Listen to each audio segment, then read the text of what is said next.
के हाँ सुखी दंपत्ति। हाँ, पहले इसमें बात ये है ना कि माता पिता को अगर शास्त्रों का ज्ञान नहीं है, माता पिता स्वयं सत्संगी नहीं है, माता पिता स्वयं धर्म से नहीं चलते, माता पिता कभी भजन नहीं करते, और वो बेटों का सुधार क्या करेंगे? माता पिता बालक कहीं बुलावे, उधर भरे सोई जतन सिखावे। अब वो यही सिखाएंगे ना कैसे रुपया कमाना है, कैसे क्या मनमानी आचरण करने हैं। अब उनको खुद धर्म का ज्ञान नहीं तो कैसे? जो धर्मात्मा माता पिता हैं, जो शास्त्र का स्वाध्याय किए हैं या संतों का संग किए हैं, वो अपने बालकों को भगवत शिक्षा देना प्रारंभ करें। ए सुनो, सुबह उठो, पहले धरती के चरण छो और हमारे चरण छो, पापा के चरण छो। बच्चे को शिक्षा दी जाती है और इसके बाद थोड़ी देर नाम जा, स्नान करके आ, नाम जप कर, संयम से रहने की शिक्षा हमारे अंदर है, वही हम सिखा सकते हैं ना।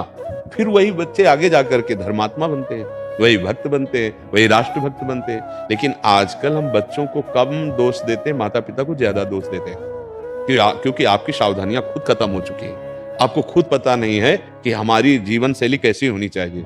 उसका प्रभाव बच्चों पर पड़ रहा है। आप थप्पड़ पे थप्पड़ अपनी पत्नी को मार रहे हैं, वो आपको कटुवचन कह रही, छोटा बच्चा खड़े खड़े रो रहा है। वो जानते हो क्या करेगी? जब आप बूढ़े होंगे ना, तो वही लीला आपके साथ होगी, वही बर्ताव आपके साथ होगा।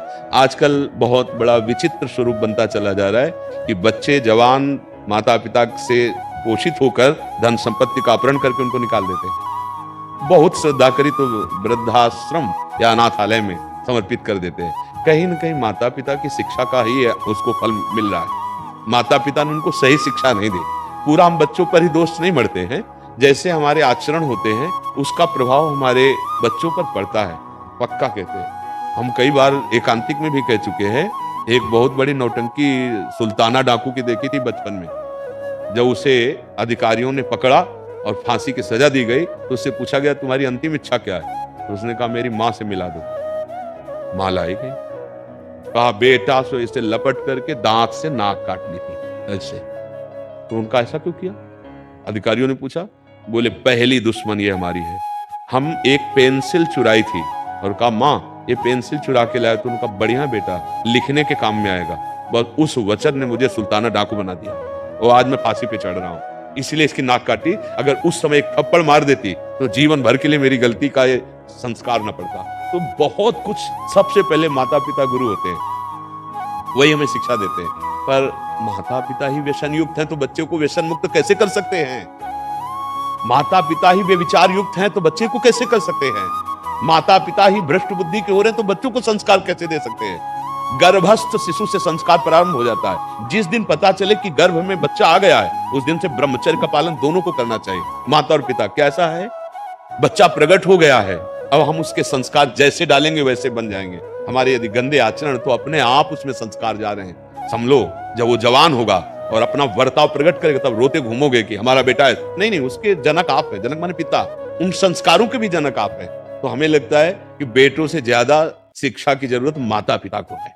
अगर वो सही आचरण करें तो अपने बेटों को सही आचरण सिखा सकते हैं। जब उनमें सही आचरण नहीं होगा तो कैसे सिखा पाएंगे? अब हमें बताइए क्यों? अच्छा, इसके बाद अपनी बेटी आवे तो सास कैसा बर्ताव करेगी, विचार करके देखो। और बहू के साथ कैसा बर्ताव करेगी? ठीक है, बहू से पूछो तुम अपनी माँ के साथ कैसा बर्ताव करोगे, सास के साथ कैसा कर रहे हैं? ये जो गृहस्थी के चरित्र हैं, ये सब भ्रष्ट होते चले जा रहे हैं। ऐसे कई, आप लोग तो संसार में समाचार सुनते होंगे, आप देखते हैं कि बूढ़ी माँ को बेटा मार रहा है, या बूढ़ी सास को बहू पिटाई कर रही है, या सास ससुर पति तीनों मिलकर के बहू की पिटाई कर रहे हैं। ये क्या है? ये राक्षसी बुद्धि कैसे आ गई? बोले भगवान का आश्रय नहीं, सत्संग सुना नहीं, शास्त्र स्वाध्याय नहीं, तो बुद्धि भ्रष्ट तो हो ही जाएगी। भगवान के आश्रय के बिना दैवी हेसा गुणमयी मम माया दुरत्यया, ये दुरत्यय माया है। किसी भी तरह कितना भी कमा लो, शांति नहीं मिलने वाली, सुख नहीं मिलने वाला। कुछ भी भोग लो, भगवान का आश्रय ले लो, नाम जप करो, और बड़े बूढ़ों जो माता पिता परिवार, उनकी भगवान मानकर सेवा करो। सच्ची मानना, भगवान प्रसन्न हो जाएंगे। अपनी माँ में भगवान देखो, अपने पिता में भगवान देखो, बुजुर्गों में, बीमार में, पशु पक्षियों में। ऐसे अगर ऐसी दया की भावना आ गई, भगवान प्रसन्न हो जाएंगे। अगर हम किसी को भी समझाना चाहते तो पहले हमें समझना होगा। अगर हम केवल कोरा उपदेश करें प्रभु, तो यहां का जो तांडव होगा काम क्रोध का, तो 4 दिन के बाद बाहर आ जाएगा। अपने आप चल। उपदेश तभी लागू होते हैं जब स्वयं में वो स्थिति हो, स्वयं में वो आचरण हो। हम बच्चों को बनाना चाहें बहुत अच्छे और हमारे आचरण अच्छे नहीं तो नहीं बना सकते। एक बार किसी संत के पास एक माई अपने बालक को लाई। मैंने बहुत बार समझाया, बाबा ये गुड़ नहीं छोड़ता, गुड़ खाएगा तो इसके दांत में कीड़े पड़ जाएंगे। बाबा आप कह दो तो मान जाएगा। बाबा ने कहा 1 सप्ताह बाद आना। 1 सप्ताह बाद आए। उसको कहा बेटा तुम गुड़ मत खाया करो, गुड़ खाओगे पेट में कीड़ा हो जाएंगे, दांत में कीड़ा हो जाएंगे, ठीक है नहीं खाना। उन्होंने कहा जी बाबा। बोले बाबा 1 हफ्ता के बाद क्यों कहा, आप उसी दिन क्यों नहीं समझ। बोले मैं गुड़ खाता था इसलिए, 1 हफ्ता हो गया मैंने गुड़ छोड़ दिया तब उसको उपदेश। तो हम अगर किसी को सुधारना चाहते हैं तो हमें पहले सुधरना होगा। नहीं आप लड़खड़ाते हुए शराब पीकर घर में घुसो और बेटा को सोचो कि वो व्यसन मुक्त हो, कदापि नहीं हो सकता। आप मन